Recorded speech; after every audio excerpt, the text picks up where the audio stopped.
गोविंद दामोदर माधवी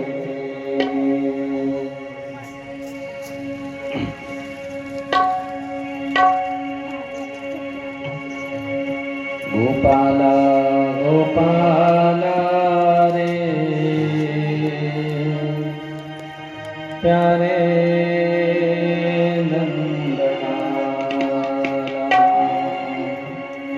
गोपाला गोपाला रे प्यारे नंदलाला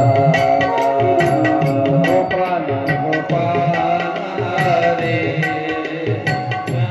प्यारे नंदलाला गोपाला गोपाला रे प्यारे नंदलाला गोपाला गोपाला रे प्यारे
सर्वांची काळी अगदी आनंदाने भगवान परमात्म्याचा जन्मोत्सव साजरा करायचा आहे. ओ प्यारे नंदलाला मोहन मुरलीवाला प्यारे नंदलाला मोहन मुरलीवाला प्यारे नंदलाला मोहन मुरलीवाला प्यारे नंदलाला मोहन मुरलीवाला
गोपाल कृष्ण भगवान की जय।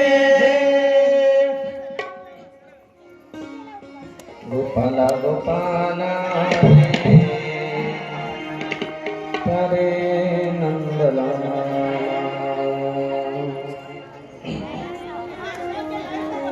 प्रारंभी होय बोलायला कसं काय तुम्ही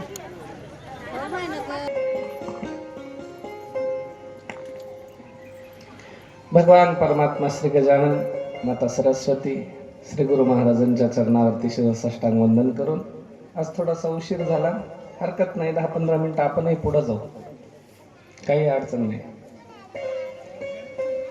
कारण आज देवाच्या जन्माचा सोहळा साजरा करायचा. काल काहीतरी सांगितलं होतं, घेऊन आले की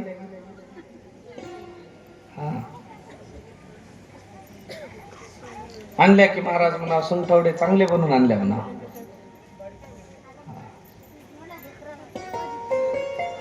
सुंदर अशा पद्धतीनं देवाना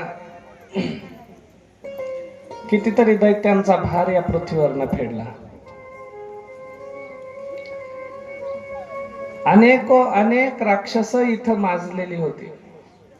कितीतरी दैत्यांनी इथं आपला उपद्व्याप वाढवला, समाजाला त्रास देण्याचं काम केलं आणि समाजाला संकटांपुढे उभं करून किंवा समाजाच्या पुढे संकट उभी करून या जगाला भगवान परमात्म्याच्या मार्गावरनं कुठंतरी दूर नेण्याचा प्रयत्न प्रत्येकाने केलेला आहे. पण जेव्हा जेव्हा अधर्माचं राज्य इथं माजलं तेव्हा तेव्हा परमात्म्यानं अवतार घेऊन धर्माची स्थापना वेळोवेळी केली.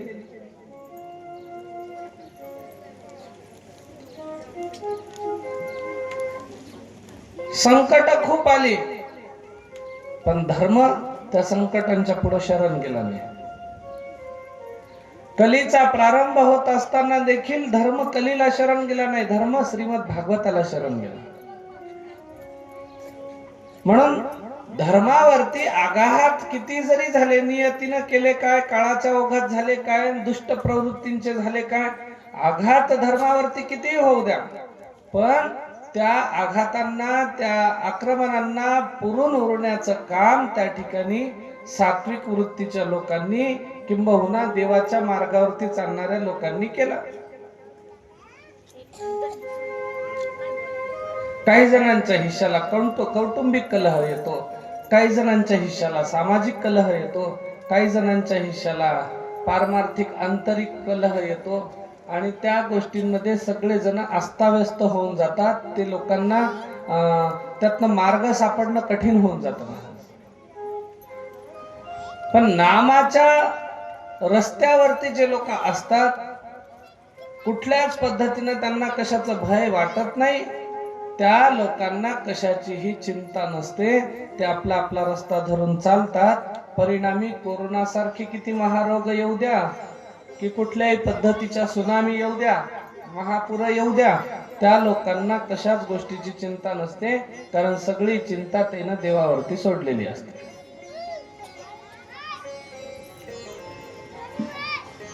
द्रौपदीनं कृष्ण परमात्म्यासोबत भांडण केलं.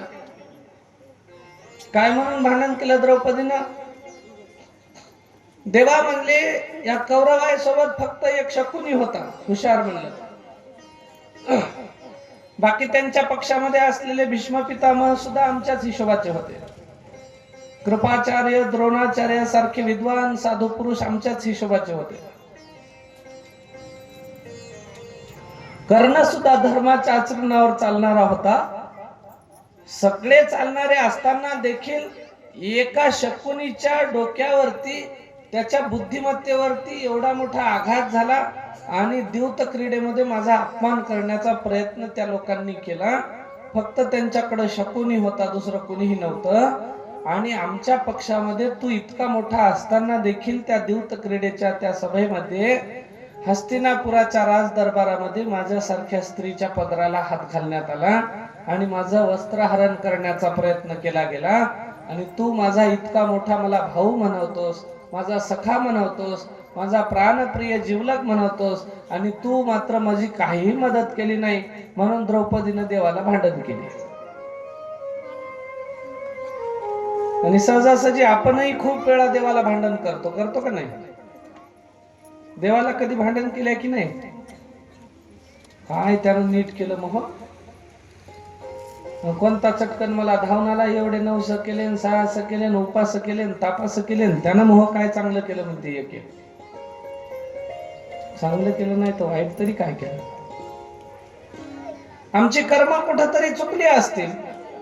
त्याच्यामुळे आमच्या हिशाला संचित क्रियामान आणि प्रारब्धाच्या योगायोगानं एखादी गोष्ट चुकीची घडली असेल कदाचित.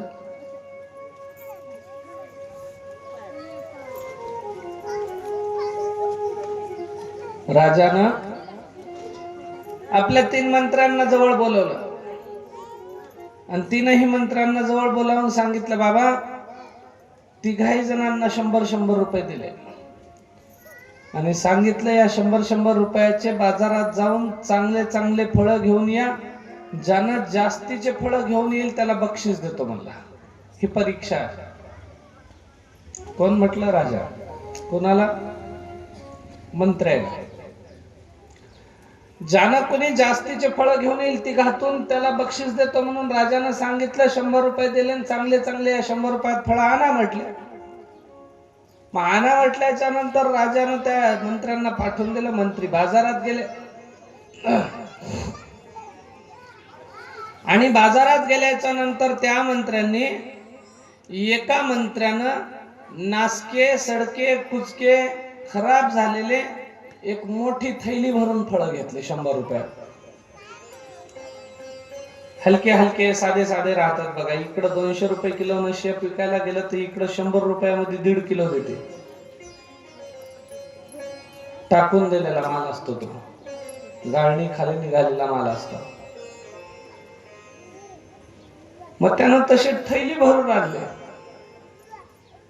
एका मंत्र्यानं काय केलं, एका थैलीच्या अर्ध्याच्या वर पर्यंत फक्त त्याच्यात पाला पाचोळा गवत वगैरे सगळं भरलं आणि वर वर चांगले चांगले फळ थोडेसे चांगले लावले आणि त्यानं मी थैली भरून आणल्यासारखं दाखवायसाठी त्यानं तसे आणले. आणि एक मंत्री होता, 100 रुपयाचा भाव केला आणि जेवढे चांगले चांगले मिळाले ते उत्कृष्ट दर्जाचे न खराब व्हायसारखे फळ त्यानं घेऊन आला. मग तिघांनी देखील फळ आणले, राजाच्या समोर ठेवले. एकानं फळ आणले कुचके नासके होते, खराब व्हायसारखे. दुसऱ्यानं फळ आणले चांगले होते पण अर्धीच थैली, अर्ध्याच्या थोडी कमीच होती, खाली गवत पाला पाचोळा भरला होता. आणि तिसऱ्यानं फळ आणले फार थोडेसे. मग परीक्षा कशी करायची, कोणाचे जास्त कोणाचे कमी, कोणाला चांगलं म्हणायचं म्हणून राजानं दुसरी परीक्षा घेतली.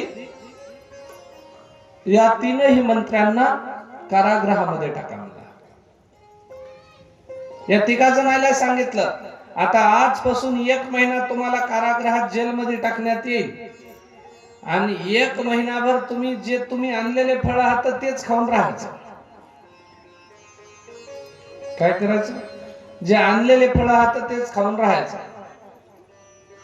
तिघालाही टाकून दिलं, दरवाजा लावून घेतला.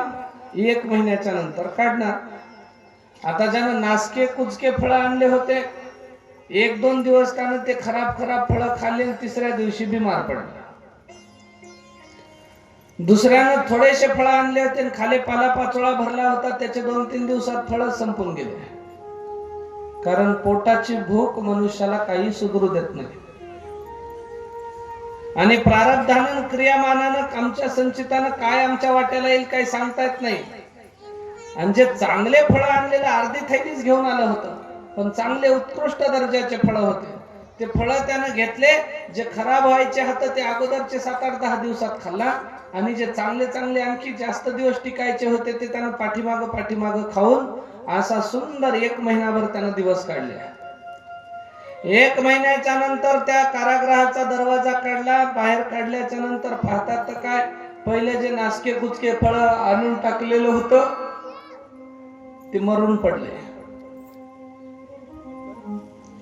दुसरं जे होतं ते फार बिमार पडलेलं आहे, कारण त्याला सुरुवातीला खायला भेटल्यानंतर खायच भेटलं नाही. आणि तिसरं होतं ते जसं मधामध्ये टाकलं होतं तसंच्या तसं चांगलं बाहेर निघालं, हसत मुखानं. मग राजाने बाहेर काढल्यावर ते तिसरं जे चांगलं निघालं त्याला फार मोठं पदवी, फार मोठं बक्षीस दिलं, आणि हे दोघ जण स्वतःच्या अस्तित्वाला मुकले. सांगण्याचं तात्पर्य, त्यांना राजानं काही केलं का? राजाच्यानं त्यांना काही झालं का? नाही. कुणाच्यानं झालं? त्यांच्या स्वतःच्यानं. चांगले जर फळं तिघाने आणले असते तर तिघही कारागृहातून चांगले बाहेर निघाले असते. पण यांनी बेईमानी केली, काम करताना कामचुकारपणा केला, यांनी काम करताना मोठेपणा केला. परिणामी ते केलेलं काम यांचं वाया गेलं. आणि एक होतं ते इमानदारीनं काम केलं. तुम्हाला सांगतो, जीवनामध्ये तुमचं काम तुम्ही प्रामाणिकपणानं करा. आज नाही तुम्हाला यश मिळालं तर उद्या नाही मिळालं, परवा नाही मिळालं, काही दिवसांनी, पण यश हे हमखास प्रामाणिक माणसाच्या पदरात पडल्याशिवाय राहत नाही. पड़ता भगवान के घर देर है मगर अंधेर नहीं. देवाच्या दरबारात न्याय आहे, म्हणजे जरी उशीर झाला तरी तो न्याय करतो.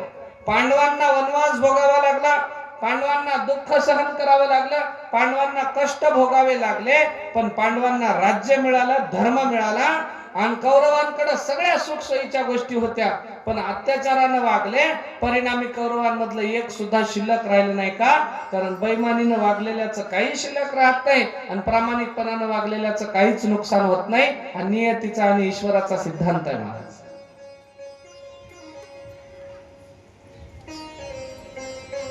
ईश्वर जब देता है तो छप्पर फाड़ के देता है, जब लेने पे उतरता है तो चमड़ी उधेड़ के लेता है. असा आहे देवाचा. मरणाला तरसतात काही जण बाजत पडून, देवा आता तरी मरण दे रे, आता तरी मरण दे. खूप झाला त्रास सहन करून, आता तरी मरण दे म्हणतात, पण देव त्याला मरू देत नाही. आणि काही जण बसल्या जागी, एक काय मी पाठीमागं पाहिलं, एक महाराज कीर्तन करत होते, भजन सुरू केलं आणि भजनातच मरून गेले, अटॅक झाले पवित्र. मग कितीतरी वर्ष आयुष्य जगलेले लोक बाजत कितीतरी खितपत पडून राहतात. काही जण भजन करता करता 1 मिनिटात देवापर्यंत जातात, काही जण रस्त्यानं जातात, दारू पितात, झुलतात आणि धडकून मरतात. माणसं तीच आहेत, मरणही तेच आहे, फक्त येण्याची पद्धत आणि काय यावं याचं कारण वेगळं आहे महाराज, है की नाही? म्हणून मनुष्यानं कर्म करताना चांगले केले पाहिजे. विश्वास ठेवताना त्या कर्मावरती, ईश्वरावरती, देवावरती चांगला ठेवला पाहिजे. आणि देवाचा सिद्धांत मनुष्यानं मान्य केला पाहिजे की माझ्याकडे कितीही जरी पैसा आला तरी देवाच्या नावाशिवाय मी मोठा नाही. माझ्याकडे किती ताकद जरी आली तरी देवाच्या नावाशिवाय मी मोठा नाही. आणि माझ्याकडे किती जरी सामर्थ्य, पद, प्रतिष्ठा, मोठेपणा आला तरी समाजामध्ये देवाशिवाय काहीही मोठं नाही, धर्माशिवाय काही मोठं नाही. हे मनुष्याला ज्या वेळेला कळेल त्या वेळेला माणसाची उन्नती चांगली होईल. म्हणून नीतिमूल्य जतन केली पाहिजे माणसानं. मनुष्यानं माणसासारखं प्रामाणिकपणानं वागलं पाहिजे. दुर्लभ आहे म्हणजे देह. संधी भेटली अनमोल तुम्हाला आम्हाला. किती जरी योनी फिरून आला तरी त्यांना स्वतःच्या जीवाचं हित करता येत नाही. पण माणसाच्या जन्माला आल्याच्या नंतर या मनुष्याला स्वतःच्या जीवाचं हित करता येतं. म्हणून मनुष्याचा देह दुर्लभ आहे. नरदेह दुर्लभ झाला,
देह दुर्लभ जाणा. शतवर्षाची गणना त्यामध्ये दुःख यातना तुम्ही वासुदेव वासुदेव म्हणा. देवाचं नाव घेत राहा म्हणले दुर्लभ आहे देह. आणि देवाचं नाव घेतल्याच्या नंतर अचलता त्या ठिकाणी मनुष्याला निश्चळ स्वरूप प्राप्त होतं. सर्वांना कथा श्रुत आहे. उत्तानपाद नावाचा राजा आणि राजाच्या दोन बायका, सुरुची आणि सुनीती. एक आवडती आणि एक नावडती. नावडतीला एक मुलगा, आवडतीला एक मुलगा. नावडती मोठी, सुनीती ना.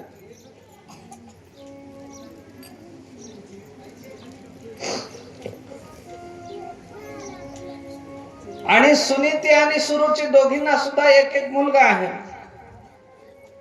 पण लहानीवरती राजाचा जीव आहे, मोठीवरती जीव नाही.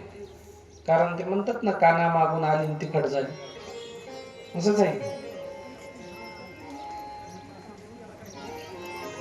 पहिले एका एका राजाला 10-10 बायका राहायच्या.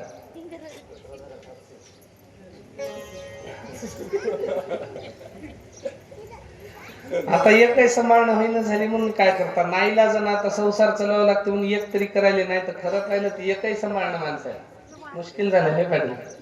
हा, घरी मालकीन बाई विचारेल तुम्हाला काय मुश्किल झाले.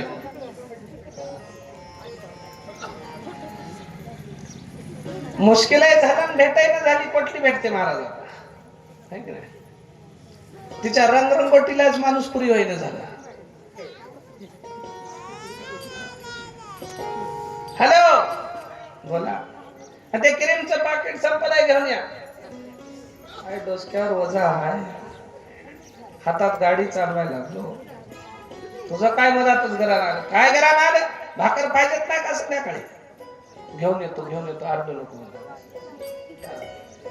या मग घरी तुम्ही बघू. एक सांभाळणं कठीण आहे. कितीतरी होते आहे, काय करायचं. कृष्ण परमात्म्यानं 100 असुराकडनं त्या ठिकाणी 16,100 एवढ्या नारी भगवान परमात्म्यानं आणल्या सोडून. त्या बाया म्हणल्या आता आम्ही कोणाला करावं, या समाजामध्ये आम्हाला कोणी स्वीकारणार नाही, कारण एवढ्या स्त्रिया असुरानं पळून नेलेल्या हातान समाज आम्हाला जवळ धरणार नाही, आम्ही देवालाच नवरा मानता म्हणल्या. आता देवासोबतच त्यांनी आपलं सुतक जुळवलं. ते 16,100 आणि हे देवाच्या प्रमुख पटराण्या असणाऱ्या त्या ठिकाणी 8 मित्रविंद्या, कानिंदी, लक्ष्मणा, त्याच्यानंतर सत्यभामा, जामवंती, काय म्हणतात ते भद्रा, त्याच्यानंतर रुक्मिणी, सत्यभामा, सगळ्या ज्या 8 राण्या ह्या आणि 16,100 त्या, म्हणून 16,108 राण्यांचा पती त्या ठिकाणी कृष्ण परमात्मा झाले. बरं ते देव होते, आणखी 16 16 32,216 केले असल्या तरी भर नव्हतं. त्याच्यात तेवढं सामर्थ्य होतं महाराज. नारद महाराज म्हणले देवा एवढ्या बाया आता तुमच्या पशीन, मला एखादी द्या. देव म्हणले जिच्या पशी नाही तिला घेऊन जाय, ज्या घरात मी तुला दिसणार नाही त्या घरातली एखादी घेऊन जाय म्हणले, तुला घेऊन जाय म्हणले. त्यानंतर नारद महर्षी सगळ्या खोल्या, सगळे घर हिंडले, सगळ्या त्या राण्यांच्या ग्रहामध्ये त्या ठिकाणी कक्षामध्ये गेले. पाहतात तर काय, कुठं देवाचे पाय चोरायला लागल्या, कुठं देवाचं डोकं दाबतात, कुठं देवाला वारं घालतात, कुठं देवाला जेव घालतात, कुठं देवासोबत सारीपाठ खेळतात, कुठं देवासोबत गप्पा गोष्टी करतात. काहीतरी त्यांचं प्रत्येक खोलीमध्ये देव दिसले. आणि नारद म्हणला हे देव सगळीकडेच हाय, म्हणजे आपल्याला देवाच्या पोटात पाप आले, देव आपल्याला देऊ न होणार आहे काही. आपण पोहोचायच्या आधी त्या खोलीत जाऊन पोहोचते म्हणजे. मग संकल्प विकल्प उत्पन्न झाला. देव म्हणले तुझीच फजिती करतो. कुंडात आंघोळ करायला गेले, सरोवरात माणूस म्हणून आंघोळ करायला गेले, बाई होऊन बाहेर निघाले. लागला संसार पाठीमाग. मग ते आपल्याला नारदाची नाराजी झाली, 60 पोरं जन्माला घालावं लागले. आणि संसाराची व्यथा काय असते ते कळालं. पुन्हा म्हणला देवा मला हे काही नको, मला कसं जसंच्या तसं होतं तसंच राहू द्या. कठीण आहे संसार सांभाळणं. तसं त्या उत्तानपाद राजाच्या 2 पत्न्या होत्या, एक सुरुची आणि एक सुनीती. सुरुचीचा मुलगा ध्रुव आणि सुनीतीचा मुलगा उत्तम. सुरुचीला त्या ठिकाणी जास्त ममता त्या राजाची नव्हती, प्रेम नव्हतं. आणि मग तिचा मुलगा दासी पुत्र असल्यासारखं त्याला वागवायचे नाही. सुनीती म्हणायची लाडकी होती, नावडती होती, हिचं सगळीकडे चालायचं. त्यावेळेला एके दिवशी ध्रुव बाळ वडिलांचा कारभार चालू होता. राजदरबारामध्ये वडील बसलेले होते. त्यावेळेला ध्रुव आला आणि ध्रुवानं येऊन आपल्या वडिलाच्या मांडीवरती बसला. आता लेकरायला काही कळत नसतं महाराज, मुलं ही देवाघरची फुलं, काय करावं काय नाही काही कळत नाही त्याला.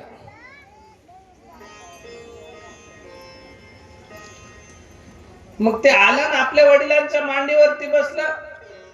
तितक्यात ती सुनीती आली आणि सुनीतीने येऊन पाहिलं की हे आपल्या सवतीचा मुलगा त्या ठिकाणी आपल्या मालकाच्या मांडीवरती बसलाय, राजाच्या मांडीवरती बसलाय. त्याच्या मांडीवरती माझ्या लेकराचा अधिकार आहे. म्हणून ही धावत धावत वेगानं क्रोधामध्ये रागामध्ये आली, त्याच्या दंडाला धरलं आणि मांडीवरून त्याला फरफटत ओढत खाली काढलं आणि सांगितलं दुष्टा, राजाच्या मांडीवरती बसतो, तुझी लायकी आहे का म्हणली इथं बसायचं? त्यानं म्हणला माझे बाबा हातन बाबाच्या मांडीवर बसल्यानं काय झालं? तुझे बाबा नाही काय नाही, तुझी आई दासी आहे म्हणली या राजवाड्यातली, आणि तू दासी पुत्र आहे, तुझी योग्यता नाही. राजाच्या मांडीवरती बसायची योग्यता माझ्या मुलाची आहे, तू बसायचं नाही, खबरदार म्हणली. चल चालता होई तो. रागात बोलली महाराज. लेकराच्या गोष्ट काळजाला लागली. काळजाला लागल्याच्या नंतर लेकलो रडत रडत आईपाशी आला. आई, मी बाबाकडे गेलो होतो, बाबाच्या जवळ बसलो, मांडीवरती बसलो, आई आली ना आईने मला दंडाला धरून ओढलं, फरफटत खाली ओढून मला सांगितलं की पुन्हा मांडीवरती बसायचं नाही, इथून चालता होतो, दासीचा पुत्र आहे. त्यावेळेला दुःख वाटलं महाराजींना, सुरुचीना. तिने सांगितलं बाळा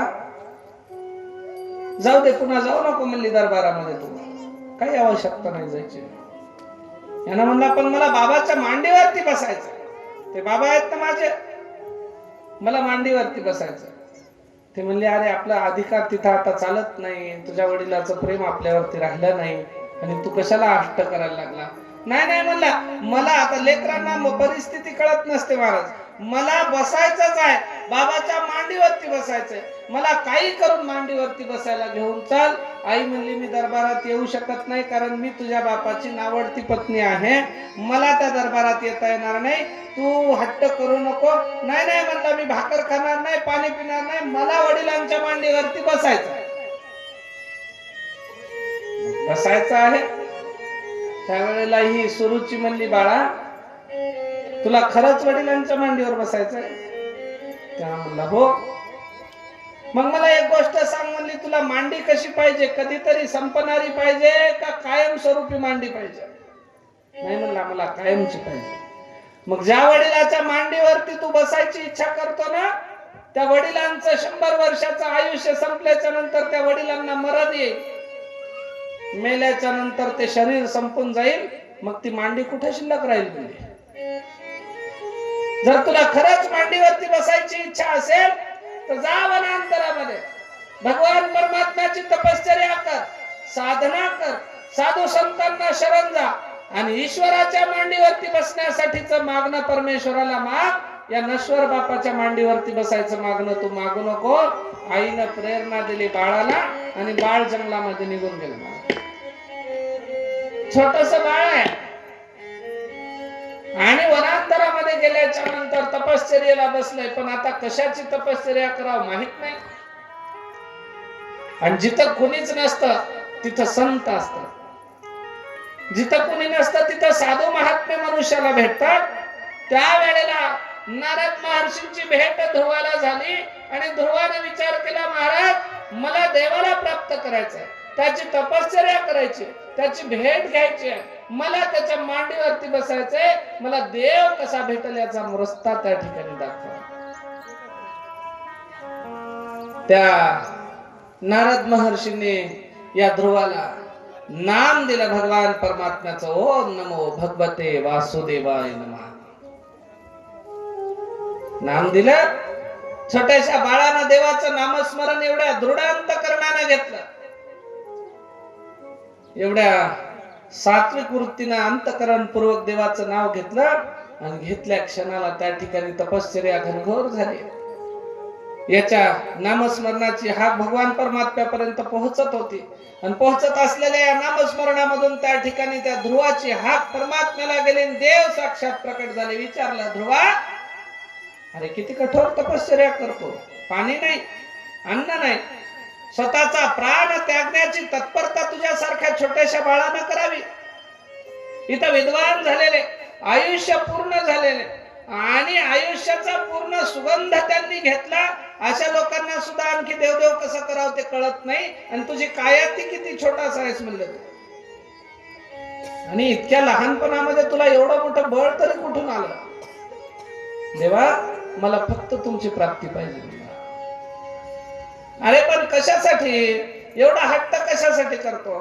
मी माझ्या वडिलांच्या मांडीवरती बसलो होतो, माझ्या सावत्राईने माझ्या दंडाला धरून वडून फरफटत मला नेलं आणि मला परत माझ्या वडिलांच्या मांडीवरती बसायचं. पण मला आता ती नश्वर मांडी नका, मला अशा देवाच्या ठिकाणी, अशा मांडीवरती, अशा आढळ ठिकाणी बसवा की ज्या ठिकाणावरती मी बसलो का कळी काळाचं कुठलं भय मला नसावं आणि तिथून मला पुन्हा कोणी उठवणार नाही, अशी जागा मला तुम्ही द्या. मी तुमचं नामस्मरण करीत राहील. ध्रुवानं मागणं मागलं, काय मागावं हेच कळत नाही महाराज लोकांना, है की नाही? आणि काय मागावं हे कळत नाही म्हणून मनुष्याच्या जीवनामध्ये देवही अवतरत नाही. काही करा, आम्ही स्वतःला पेटून घेऊन जरी देवासाठी जातो म्हणलं तरी देव जळून मरून जाय पण माझ्याकडे येऊ नको म्हणते. का? कारण देवाला माहित आहे यानं पेटून घेतलं तरी काहीतरी संसाराच्याच भरतीचं मागते, जीवाच्या हिताचं काही मागणार नाही. आणि म्हणून त्या ठिकाणी ध्रुवाला सांगितलं, काळजी करू नको, या अंतराळामध्ये अनंत अशा पद्धतीच्या दिगंतर असणाऱ्या या पूर्ण आसमंतात, या ब्रह्मांडामध्ये तुला त्या ठिकाणी आढळपद मी प्रदान करत आहे, तथास्तु म्हणून आशीर्वाद त्या ध्रुवाला दिला. मस्तकावर अभय हस्त ठेवला आणि भगवान परमात्म्यानं ते ध्रुव आढळपदावरती नेऊन बसवलं. आढळपदी बाळ बैसविला ध्रुव, आढळपदी बाळ बैसविला ध्रुव, आढळपदी बाळ बैसविला ध्रुव, आढळपदी बाळ बैसविला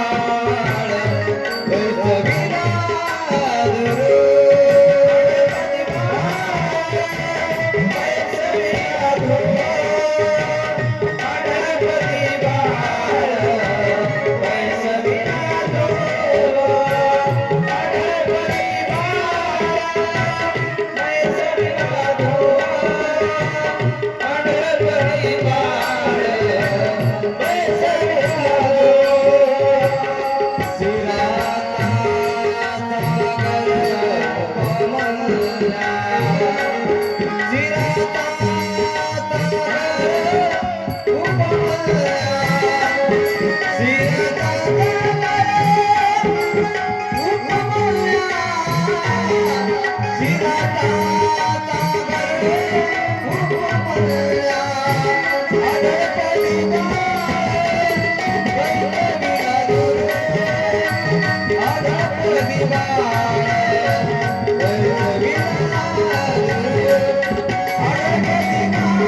गोपाल कृष्ण भगवान की जय.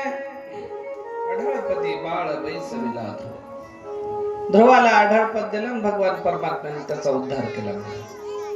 आजही नक्षत्र तारा मंडळामध्ये ध्रुव नावाचा तारा त्या ठिकाणी ग्रह एकाच ठिकाणावरती असतो. त्याच्याकडे पाहून सगळ्या ग्रहमंडळाची दिशा ठरवली जाते, पण तो कधी हलत नाही, स्थिर राहतो. मग आढळ अशा पद्धतीचं पद देवानं त्या ध्रुवाला दिलं. भगवंतानं खूप जणांचा उद्धार केला महाराज. आणि देव कसा आहे, भक्तजन प्रतिपालक म्हणून त्याचं जे नाव आहे का नाही, ते उगाचच पडलं नाही. प्रत्येक भक्ताच्या संकटाला धावून येण्याचं काम तो करतो. पण माणसाला वाटतं मी हे केलं, मी ते केलं, मी असं करीन, मी तसं करीन, मी मी मी मी म्हणतात. देव म्हणते मग यानं स्वतःलाच मी म्हणून स्वतःवर घ्यायला लागला तर यानंच करू दे, आपली काही आवश्यकता नाही.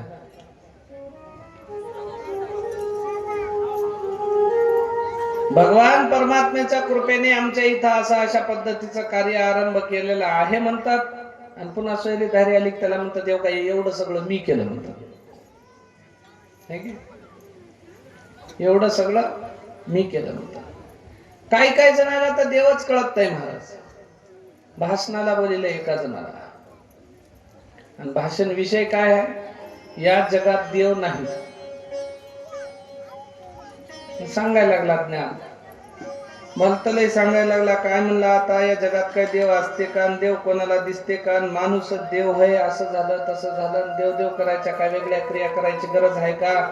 आणि देव कुठेही नसते. देवाचं नाव घेत बसण्यापेक्षा आपल्या मायबापाची सेवा करावं. देव देव करायची काय गरज आहे? आणि माणसाला खाऊ घालावं, जनावराला खाऊ घालावं, देवाचंच नाव घ्यायची गरज नाही. पूर्ण ज्ञान सांगितलं, भरपूर सगळं सांगितलं. 2-3 घंटे भाषण झालं फक्त या जगात देव नाही म्हणून. मोठा व्याख्याता होता, प्रसिद्ध होता. 2-3 घंटे भाषण केला, या जगात देव नाही. बरोबर आहे, जगात देव नाहीच ना. देव माणसाच्या अंतरात आहे. जगात कुठे आहे? जगातला तर आपण तयार केला. कारण देव अंतरात का जाऊन बसला? देवालाच प्रश्न पडला, मी जगातले सगळे पशु पक्षी प्राणी जीव जंतू सगळे बनवले, मला कधी आश्चर्य झालं नाही म्हणले. कारण त्याला जसं मी बनवलं तर तसे राहिले. पण ही माणसाची जात अशी आहे, मी बनवताना वेगळी होती, पुन्हा बनल्याच्या नंतर ही वेगळीच झाली म्हणले. बैमानाची जात आहे की नाही? देवाला 84 लाख योनी बनवताना फक्त एक माणसाला बनवलं कीच आश्चर्य झालं, आणि त्याच्यानंतर देवानं कोणती योनी बनवलीच नाही. 84 वरच थांबले. आता कोणी म्हणले याच्या नंतर नको, कारण या 83,99,999 जणांना पुरून निघणारी एकटीच योनी आहे माणसाची. आणखीन हो म्हणून असे जर 2-3 योन्या तयार झाल्या, 2-3 जर असे जन्म तयार झाले तर मग मोह कल्याणच झालं. म्हणजे हे मला जंगलात जाऊन बसलो, तिथेही राहू दे ना, तिथेही हायवेनं गाड्या घेऊन यायले. माळावर जाऊन बसलो, तिथं रोपवे विमानानं हेलिकॉप्टर नाही आले. हिमालयात बर्फात जाऊन बसलो तर तिथे उन्हाळ्याचे दिवस बघून यायले. मला कुठे एकांतात राहू देणार. मग देवाचं भांडण झालं. देवा म्हणले आता तुम्ही कुठंच राहू शकत नाही, कारण माणसाची जात अशी आहे, विज्ञानाच्या शोधाशोधीच्या अट्टहासाने हे कुठे तुम्हाला शोधायला येते. देव म्हणले काळजी करू नका, मी अशा जागी बसतो का त्याला कसाच घटणार नाही. दुसरे देव म्हणले, अहो देव, माणसं फार हुशार होतं म्हणले, तुमच्या हाताने चूक झाली म्हणले माणसाची जात बनवून. त्यावेळेला देव म्हणले नाही म्हणले, आता मला हुशारीच करावं लागेल. सरते शेवटी देव ते म्हणले, आता यायला न गटायसारखी जागा कुठं आहे? म्हणून देवानं माणसाच्या काळजात स्थान मिळवलं, अंतरात जाऊन बसले. कारण देवाला माहित होते मायेमध्ये भरलेले लोक होतं, हे अख्खी दुनिया शोधतील, पण याला काळजामधला देव दिसणार नाही. दिसतो का? दिसत नाही.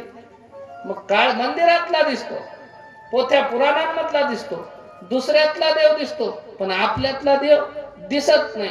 मग आपल्यातला देव ज्यानं ओळखला त्याला संत म्हणतात, आणि तेच संत तुम्हाला आम्हाला सांगतात, तूच आहेस तुझ्या जीवनाचा शिल्पकार. दुसरं काय आहे? आत्ताही आत्तनानाथो.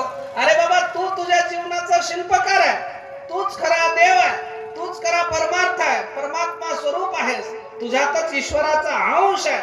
जीवात्मा हा शिवात्म्याचा अंश असल्या कारणानं देव तूच आहे. तुझ्यात देव बनण्याची प्रक्रिया, सामर्थ्य तितकं आहे, तुझ्यात ती प्रक्रिया आहे. नराचा नारायण बनण्याची तुझ्यामध्ये शक्ती आहे, फक्त तुला ती जागृती नाही.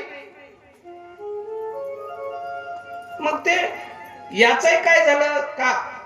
निवळच अज्ञानी माणूस असला तर ठीक आहे महाराज, किंवा पूर्ण ज्ञानी असला तरी ठीक आहे, पण ते अल्पज्ञानी लोक फार झाले.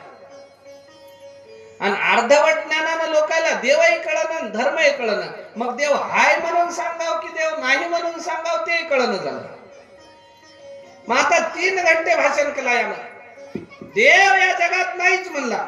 देव काहीच करत नाही. काय करते ते माणूस करते, काय करावं ते माणसानं माणसाची सेवा करावं, माणसानं माणसासारखं वागावं, असं करावं तसं करावं. 3 घंटे भाषण केला, आणि सगळं भाषण संपल्यावर एवढ्यावर मी थांबून माझे 2 शब्द थांबवतो, आणि जे काय मी बोललो असेल ते ईश्वराच्या कृपेनं बोललो, परमेश्वराच्या आशीर्वादानं मी बोललो म्हणला. मग इतका 3 घंटे झक मारली, काय केलं ते? देवाशिवाय या जगात काहीच नाही. मायबापाची सेवा करावी हे तर ठीकच आहे ना महाराज, करावीच लागते, ते मनुष्याचं आद्य कर्तव्य आहे. पुंडलिके काय केले परब्रह्म उभे ठेले, माय बापे केवळ काशी तेने न जावे तीर्थाशी. ज्याच्याकडे आई आणि बापाचं छत्र आहे, मायचा आणि बापाचा हात ज्याच्या डोक्यावरती आहे, त्याला काशीलाही नाही गेलं तर जमते, रामेश्वरलाही नाही गेलं तर जमते, कोण्याच देवाला जाऊ नका, घरी राहा, माय बापाची कृपा कायम डोक्यावरती मिळवा. 33 कोटी देव तुमच्या दारामध्ये येऊन उभे राहतात. पण माय बापाचं सामर्थ्य मनुष्याला प्राप्त पाहिजे, जमत नाही. मग ते भेटत नाही, हेही भेटत नाही, मग फिरत राहतात जगभर इकडं तिकडं. हरकत नाही, देव सगळीकडे आहे, चराचरात भरलेला आहे, कुठंच त्या ठिकाणी तो राहिला नाही. मग सगळीकडे असताना आपल्यातही आहे, पुढच्यातही आहे. आपण दुसऱ्यात, दुसरे आपणात, कोणाचे अनहित चिंतू नको. दुसऱ्याचं देव आहे, देव आहे,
कृष्ण भगवान की जय. देव आहे अंतरात शोधून पाय. परमात्मा सगळीकडे आहे म्हणजे. म्हणून देवानं सर्वांचा उद्धार केला महाराज. तुम्हाला वाटते माणसाचा उद्धार केला, देवानं पशु पक्ष्यांचा उद्धार केला. देवानं सर्वांचा उद्धार केलाय, कुणालाच सोडलं नाही. सगळ्या जीव जंतू, झाड, लता, वेली, पशु पक्षी, वृक्ष, फुलं, फळं, प्रत्येकामध्ये चैतन्य त्या ठिकाणी परमेश्वराचं आहे, अस्तित्व आणि ऊर्जा देवाची आहे. म्हणून देव आहे अंतरात शोधून पाहे. गजेंद्र मोक्षाची एक सुंदर कथा येते. आणि गजेंद्राला, आता तो फार सुंदर आणि विस्तृत प्रसंग आहे, पण आपल्याकडे वेळ थोडासा आहे. गजेंद्रानं आपल्या परिवारासोबत त्या ठिकाणी त्रिकुट पर्वतावरती एका सरोवरामध्ये स्नान करत असताना पाणी पिण्यासाठी तो गेला. पाणी पिण्यासाठी गेल्याच्या नंतर गजेंद्र म्हणजे एक हत्ती आणि हत्तीचा परिवार सगळे तिथे गेले. सरोवरावरती पाणी पिले, त्याच्यानंतर पाणी खेळायला लागले, जलक्रीडा करतात. आणि जलक्रीडा करत असताना अचानक त्या गजेंद्राच्या पायाला एका भल्या मोठ्या मगरीनं असं पक्क त्या ठिकाणी धरलं. गच्च पाय आवळून आपल्या मुखामध्ये त्या ठिकाणी धरलाय आणि आपल्या जबड्यानं त्याच्या पायाला धरून ती मगर आतमध्ये ओढायला लागली. सुरुवातीला गजेंद्राला वाटलं माझ्यामध्ये भरपूर ताकद आहे, मी या मगरीचा सहज सामना करू शकतो. आणि मी सामना करू शकतो म्हणून तो झिडकारायला लागला. पण मगरीनं असं जबड त्या ठिकाणी जबर धरलं होतं महाराज का ती सोडायला तयार नाही. आणि हा मगर म्हणायचं त्या ठिकाणी दुसरं तिसरं कोण नाही, हुहू नावाचा गंधर्व. इंद्रपुरीमध्ये शाप भेटल्या कारणानं मृत्यू लोकामध्ये आला आणि पशु त्या ठिकाणी जनावराच्या या मगरीच्या जन्माला त्या ठिकाणी आलेला होता. पांड्य वंशी द्रविड देशाचा राजा म्हणायचा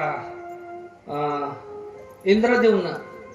आणि इंद्रद्युम्न राजानं ऋषीचा आदर सत्कार केला नाही म्हणून ऋषीला राग आला आणि अगस्त्य ऋषीनं त्या ठिकाणी राग आल्या कारणाने त्याला शाप दिला की तू काय करशील, मठ्ठ आहेस म्हणले तू, नुसतं एखाद्या हत्तीसारखा जड आहेस म्हणले तू, साधू संतांचा सत्कार करायला तत्पर नाहीस, त्याच्यामुळे तू हत्तीच्या जन्माला जाशील म्हणून त्याला शाप दिला. मग हाच हत्तीच्या जन्माला गेलेला त्या ठिकाणी इंद्रद्युम्न राजा पूर्वजन्मीचा आणि हा रुहू नावाचा गंधर्व, हे दोघेही जण त्या ठिकाणी, एक मगर झाला आणि एक हत्ती झाला. सरोवरात स्नान करत असताना हत्तीच्या पायाला मगरीनं धरलं, मगर जोरजोरात ओढायला लागली, हत्ती झिडकारायला लागला पण मगर काही सोडीना. पाण्यामध्ये या मगरीची ताकद जास्त झाली आणि त्यावेळेला आपली ताकद चालेना म्हणून या हत्तीनं आरडायला सुरुवात केली. मगरीनं त्या पायाला धरता क्षणाला याचा जो परिवार होता सगळा पळून गेला महाराज पाण्याच्या बाहेर. मगर पळाली, त्याचे पिल्ले पळाले, सगळेच निघून गेले आणि बाहेरून जोर जोरात आरडायला लागले पण पाण्यामध्ये कोणीही येईना. यांना हाका मारायला लागला, धावा धावा धावा, पण एकही येईना. आणि मनुष्याची अवस्था तशीच आहे महाराज. माणसानं माणसाला स्वतःलाही जतन तितकंच केलं पाहिजे.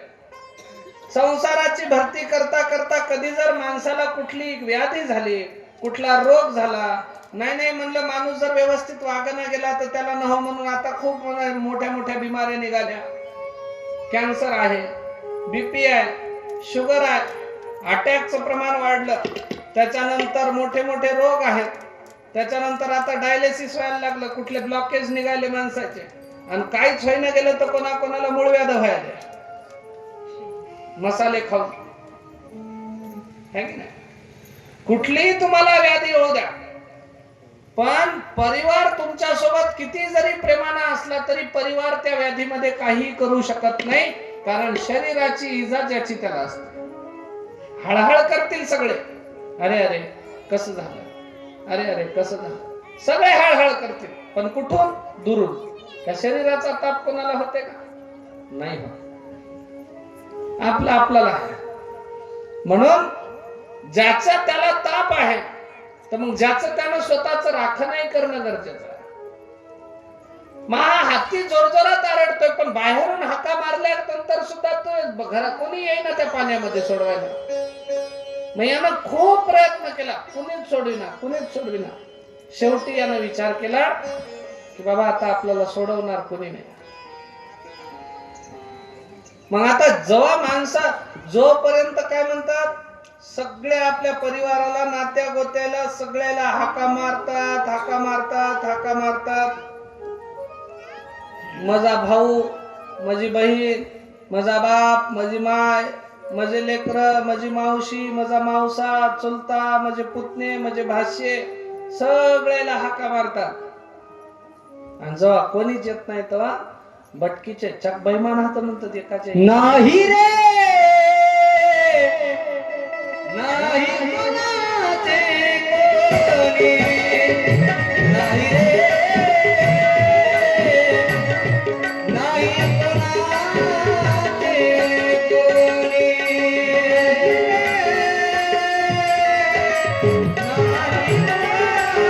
कोणाचे कोणी, नाही रे नाही कोणाचे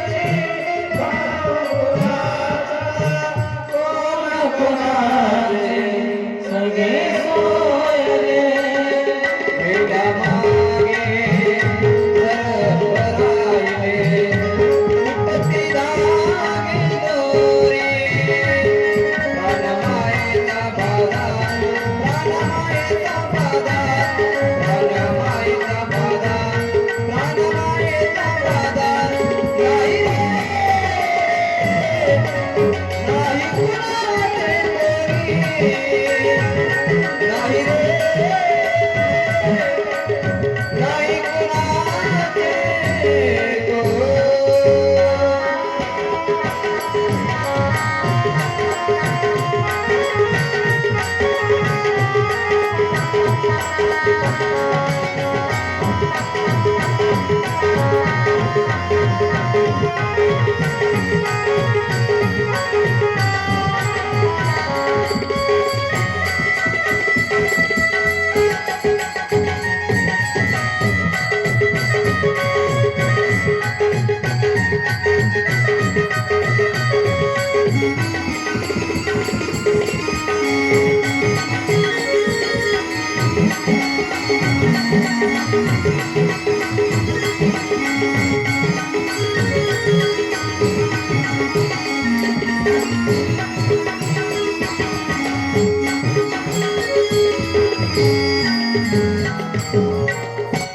गोपाल कृष्ण भगवान भगवान की की जय.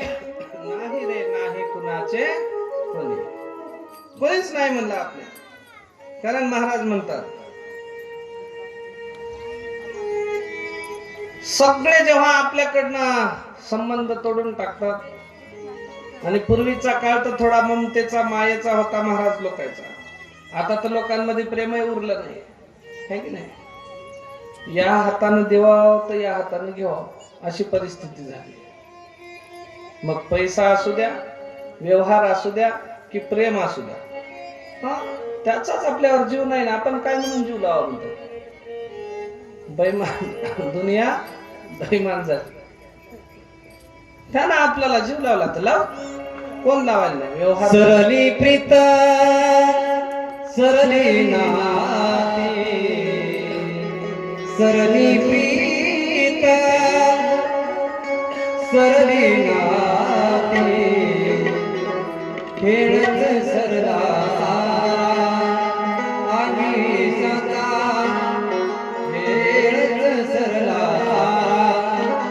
पाखरा तुफान सुटला, पाखरा तुफान सुटला, पाखरा तुफान सुटला. सरली पिता सरली नाती, सरली पिता सरली नाती, खेळत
गोपाल कृष्ण भगवान की जय. सरली प्रीत सरली नाती, खेळच सरला सारा, पाखरा तुफान सुटला वारा.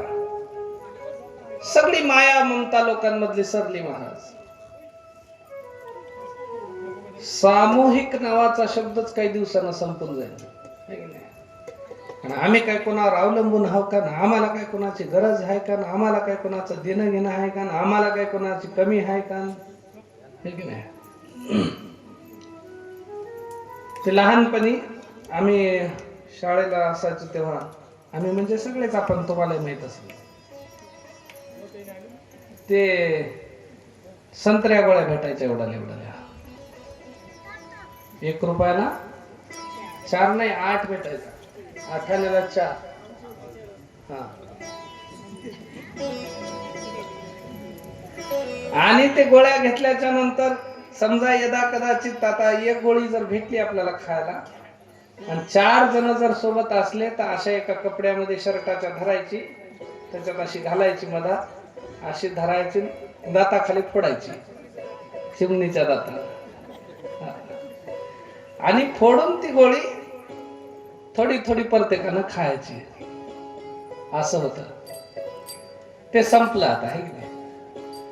कारण आता त्या गोळीची किंमत राहिली नाही, त्या खाणाऱ्याची किंमत राहिली नाही, प्रेमही राहिलं नाही.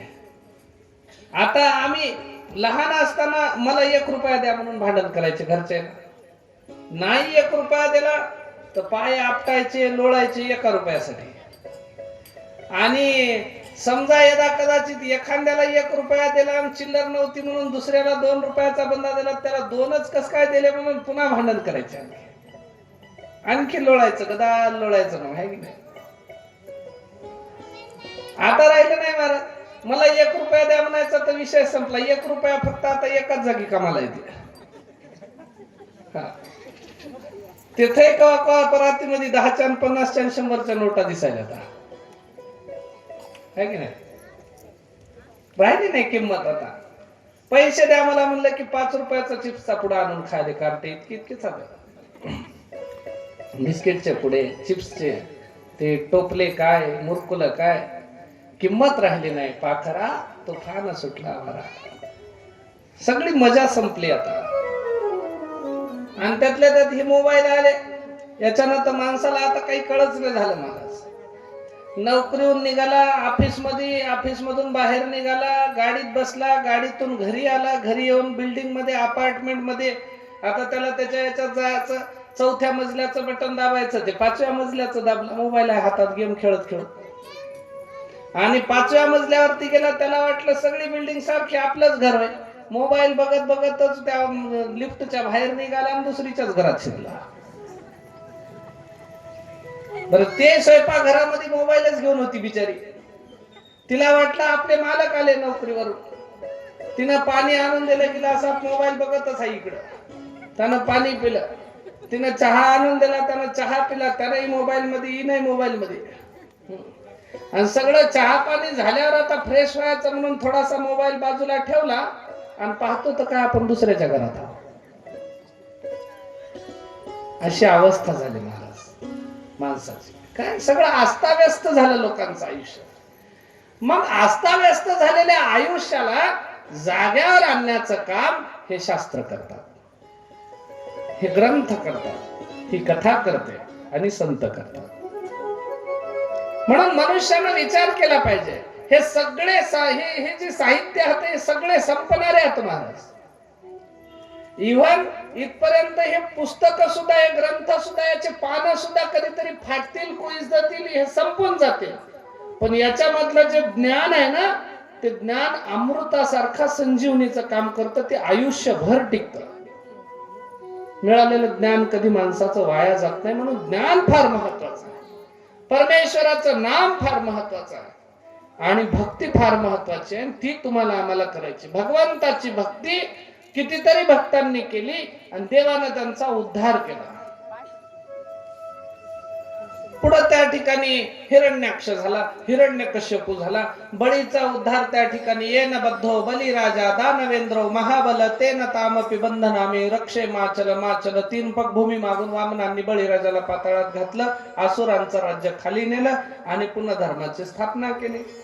बळीराजा असुर राजा होता, पण फार त्या ठिकाणी नीतिवान राजा होता.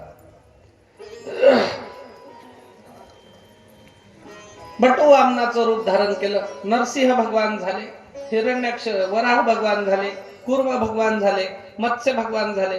त्यानंतर परशुराम भगवान, महर्षी जमदाग्नी, माता रेणुकेच्या पोटी जन्माला आलेले. क्षत्रियांनी उन्मत्तपणानं साधू संतांची हेळना सुरू केली. त्यावेळेला 32 वेळा पृथ्वीने क्षत्रिय करण्याचं काम त्या परशुरामांनी केलं. कार्तवीर्य अर्जुन, शस्त्र अर्जुनाच्या 1000 भुजा छेदून त्या ठिकाणी या पृथ्वीला पुन्हा सामर्थ्य देण्याचं काम परशुरामांनी केलं. भार्गव कुळामध्ये जन्म झाला म्हणून भार्गव राम नाव आलं होतं, पण हातामध्ये फरस धारण केल्या कारणानं परशुराम अशा पद्धतीचं नाव पडलं. त्यानंतर पुढचा त्या प्रकरण येतं भगवान रामचंद्र प्रभूंचं.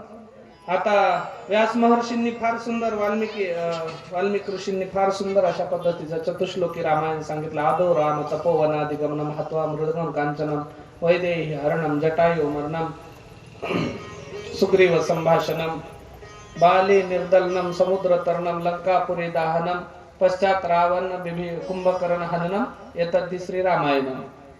4 श्लोकामध्ये पूर्ण रामायण सांगलेलं आहे. रामाच्या कुळाचं वर्णन येतं 40 कुळ. राजा भगीरथ, राजा सगर, नहुष, मानधाता, रघु, आज, दिलीप, भरत, खटवांग राजा,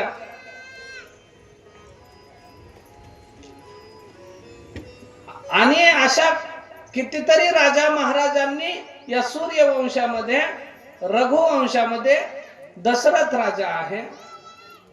अशा कितीतरी सामर्थ्यशाली राजांच्या कुळामध्ये दशरथाच्या पोटी आणि कौशल्याच्या पोटी भगवान रामचंद्र प्रभूंचा जन्म झाला. जन्मलेल्या रामांनी मर्यादेची स्थापना केली. आता खूप विस्तृत आहे प्रसंग, पण आपल्याला वेळ कमी आहे. त्रेतायुगामध्ये धर्म स्थापना करण्याचं अवतार कार्य भगवान रामचंद्रांचं होतं. ताटिका नावाची राक्षसी मारली, सीतेसोबत स्वयंवर झालं, लग्न करून घराकडे आले. घराकडे आल्याच्या नंतर देवाला आता राजपाट भेटायचा होता. पण रामचंद्र प्रभूंना राजपाट भेटायचा, तिथं कैकेयीनं कानगी केली आणि कानगी करून आपल्या पोरासाठी राजपाट मागितला आणि रामासाठी 14 वर्षाचा वनवास मागितला.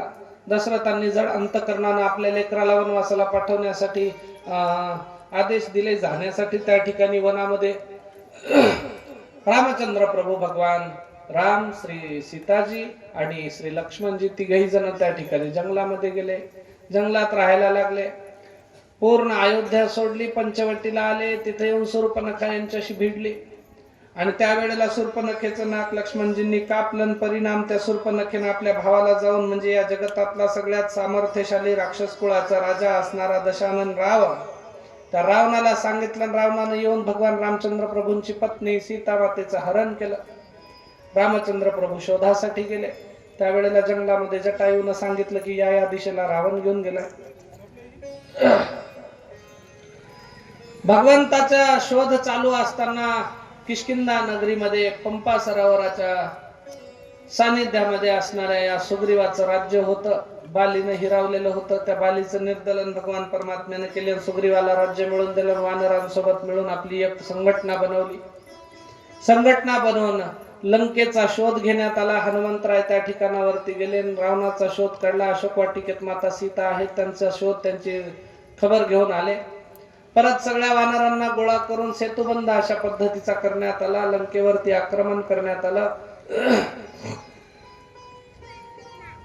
इंद्रजित, कुंभकर्ण, रावण सगळ्या बलाढ्य त्या ठिकाणी राजा महाराजांचं हनन केलं आणि विभीषणाला राज्य देऊन लंकेचं राज्य स्थापन करण्यात आलं. सीता मातेला मान सन्मानानं परत आणलं. अग्निपरीक्षा झाली. अग्निपरीक्षेच्या नंतर सीता माता, रामचंद्र प्रभू, लक्ष्मणजी, हनुमंतराय, विभीषण सगळे अयोध्येला आले. अयोध्येत आल्याच्या नंतर प्रभू रामचंद्रांचा राज्याभिषेक झाला आणि एक सुंदर अशा पद्धतीचं, मर्यादेचं, प्रतिष्ठापित राज्य अशा पद्धतीचं स्थापन झालं. पुढे बरेचसे प्रसंग आहेत. उत्तरकांडामध्ये लवकुशाचा आहे, सीता मातेचं भूमीमध्ये समावून जाणं आहे, भगवान रामचंद्रांचं शरयू नदीमध्ये समाहित होणं आहे आणि अवतार कार्य पूर्ण होण्याचा प्रसंग त्रेतायुगातला राम अवतार इथं पूर्ण होतो. आणि त्यानंतर पुढचा युग आहे ते द्वापार, भगवान श्रीकृष्ण परमात्म्याचं. सियावर रामचंद्र भगवान की जय. एकदा सुंदर भजन घेऊ आणि त्यानंतर पुढच्या प्रसंगाकडे वळू.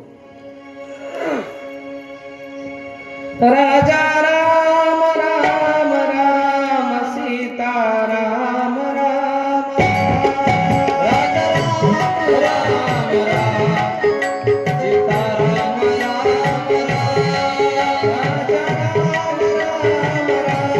सीता राम राम राजा राम राम राम सीता राम राजा राम राम सीता राम राम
सुंदर अशा भगवान परमात्मा श्री रामचंद्रांचा अवतार कार्य.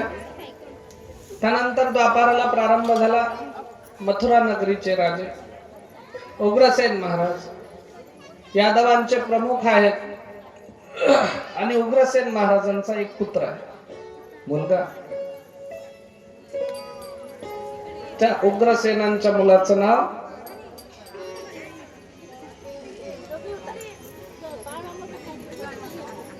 काही हरपलंय काय?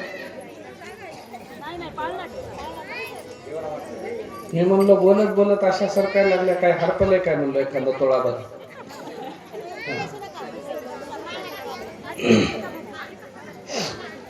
मथुरेचे राजा उग्रसेन यादवांचे प्रमुख उग्रसेनांचा मुलगा आसुरांचं नेतृत्व करणारा कंस. या कंसानं फार अत्याचार माजवला आणि कंसानं अत्याचार माजवल्याच्या नंतर या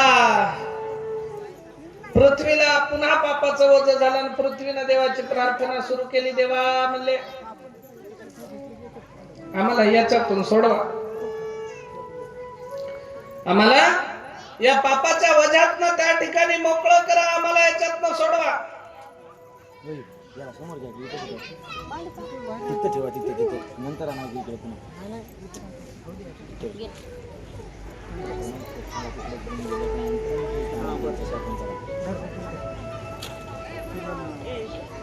चलू द्या की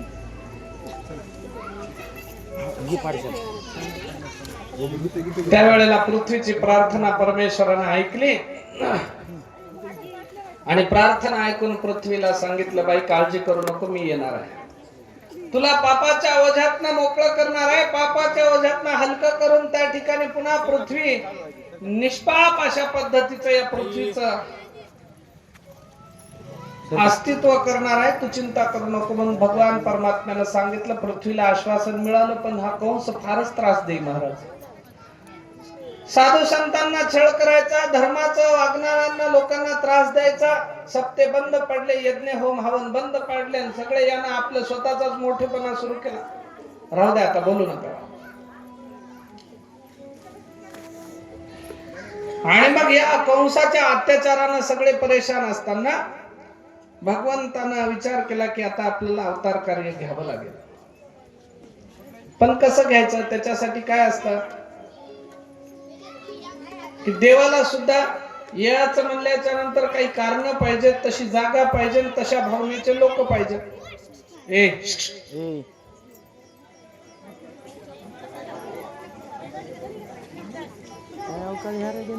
मग देवानं त्या ठिकाणी या कंसानं आपल्या लाडकी म्हणायची त्या ठिकाणी बहीण जी होती देवकी, या देवकी मातेचं लग्न आपला मित्र असणारा, परमजीवलग असणारा आपला वसुदेव महाराज यांच्याशी ठरवलं.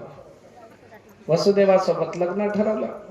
दोघा जणांचं मोठ्या थाटामाटामध्ये लग्न लावलं आणि थाटात लग्न लावल्याच्या नंतर या देवकीला या कंसानं स्वतः सांगितलं की मी माझ्या लाडक्या बहिणीला तिच्या घरापर्यंत, वसुदेवाच्या घरापर्यंत सोडण्यासाठी मी स्वतः जाणार आहे.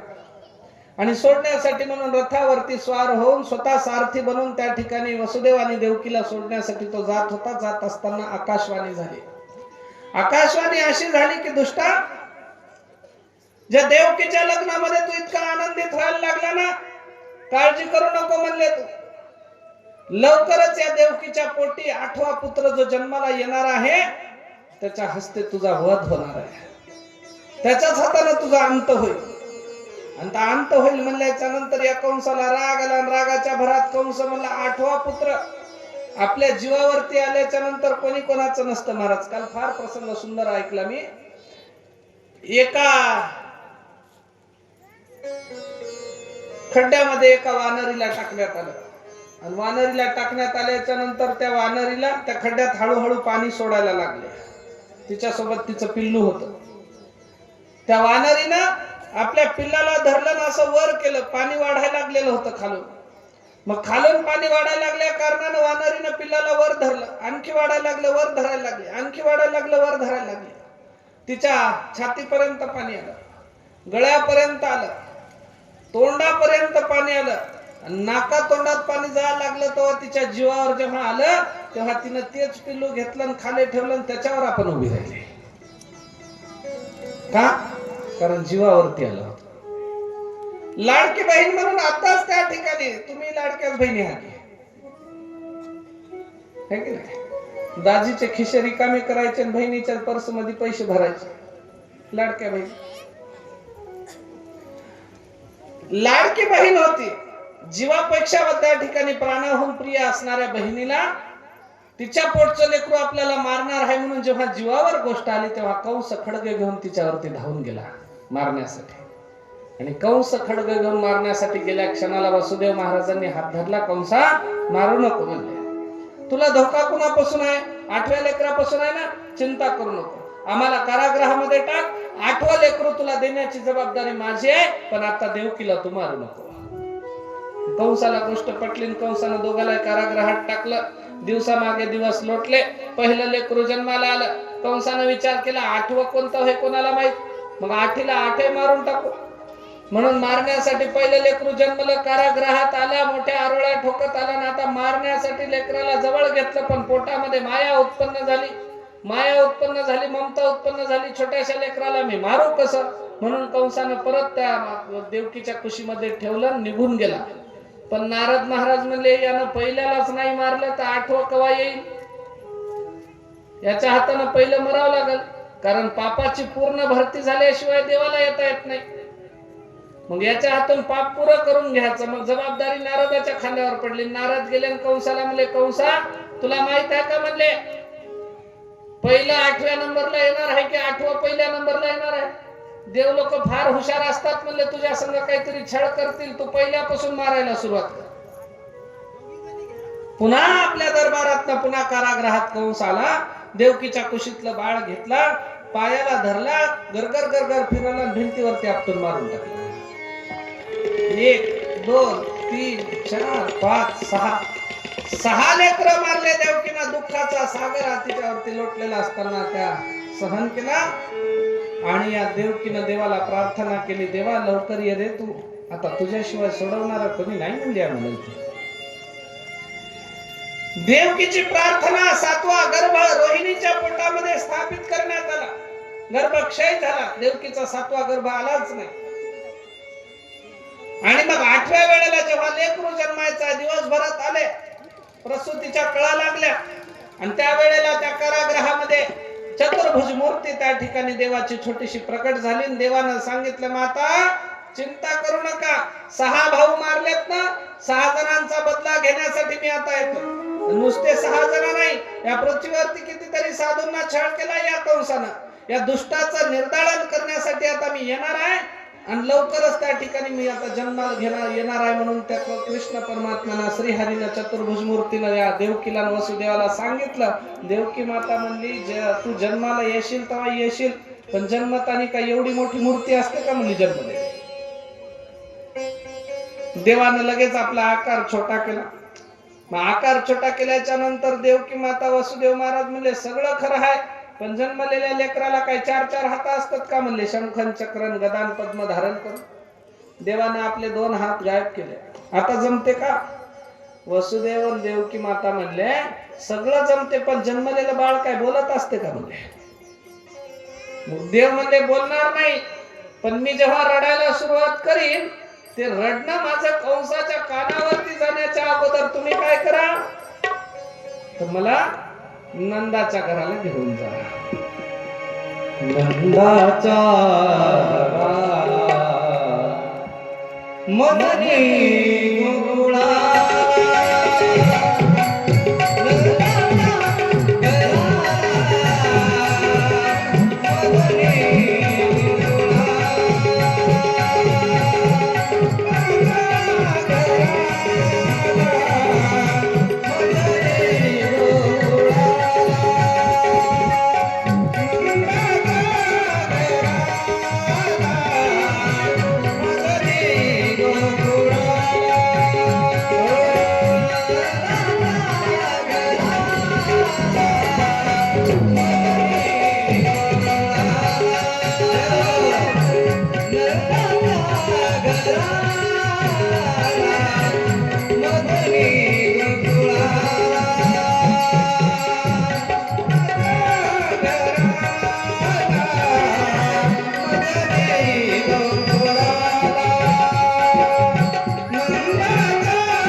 गोकुळाला देव म्हणले मला आधी तिथं घेऊन जा, कारण तिथं माया जन्मलेली आहे आणि मला तिथं ठेवा आणि तिला इकडे घेऊन या. जर तुम्ही म्हणत असाल की दरवाजावर रक्षपाळ हात शिपाई हातन ते जाऊ देणार नाहीत, काळजी करू नका म्हणले. माझा जन्म झाला, सगळ्या शिपायांना मी मोहित केलेला, सगळ्यांना मोहित केलं. त्याच्यामुळं कृष्ण परमात्म्यानं आपला अवतार, आपली चतुर्भुज मूर्ती लुप्त केली, एक छोटस बाळ म्हणून जन्माला आले. सगळीकडे माया जन्मली असल्या कारणानं मायेनं सगळे मोहित झालेले आहेत आणि कृष्ण परमात्म्याला घेऊन वसुदेव महाराज त्या गोकुळामध्ये अशा पद्धतीनं निघाले, त्या गोकुळाच्या दिशेने निघालेले. मथुरा ओलांडत असताना यमुनेच्या तटावरती वसुदेव महाराज येऊन पोहोचले. श्रावण महिना, अष्टमीचा दिवस, अर्ध्या रात्रीच्या वेळेला कृष्ण परमात्म्याचा जन्म झाला. अंधारात पावसाच्या सरी कोसळत होत्या आणि यमुनेच्या काठावरती येऊन थांबले. यमुना दुथडी भरून वाहत आहे. वसुदेव महाराज म्हणले आता देवानं त्या कारागृहातून बाहेर काढलं, या पाण्यातूनही तेच बाहेर काढेल म्हणून पुन्हा यमुनेमध्ये प्रवेश केला. जाता चालताना त्या ठिकाणी कृष्ण परमात्म्याला घेऊन जात असताना पाणी छातीपर्यंत, गळ्यापर्यंत, मुखापर्यंत आलं. वसुदेव महाराजांच्या नाकातोंडात पाणी जात असताना देव म्हणले यमुनेला, यमुना अगं वाट दे, जाऊ दे, माझ्या वडिलांची का फजिती करायला लागली. यमुना माता म्हणल्या देवा तुम्ही टोपल्यामध्ये आहात आणि टोपल्यात आहात तर आहात, तुमचं तोंड वर आहे, मला तुमचं तोंडही दिसना. तुम्ही माझ्या पात्रातून जाता, मला दर्शनही होईना. मला एकदा तुमचं दर्शन होऊ द्या, मी तेव्हा वाट देते, तोपर्यंत मी वाट देणार नाही. मग देव म्हणले काळजी करू नको. मग आपल्या नाकातोंडापर्यंत पाणी जात असताना वसुदेव महाराजांनी आपली टोपली नेत असताना देवानं हळूच आपला एक पाय बाहेर काढला आणि टोपलीच्या बाहेर पाय काढून देवानं आपला पाय खाली ठेवून त्या यमुनेच्या उसळत्या लाटांना आपल्या पायाचा अंगोठ्याचा स्पर्श केला.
देवानं अंगठा लावला आणि यमुना संतुष्ट झाली आणि दुभकली. आणि दुभकलेल्या यमुनेतनं कृष्ण परमात्म्याला गोकुळाच्या दिशेला वसुदेव महाराज घेऊन निघाले. त्याच कृष्ण परमात्म्याचं आनंदानं स्वागत करूया. गोपाल कृष्ण भगवान की जय.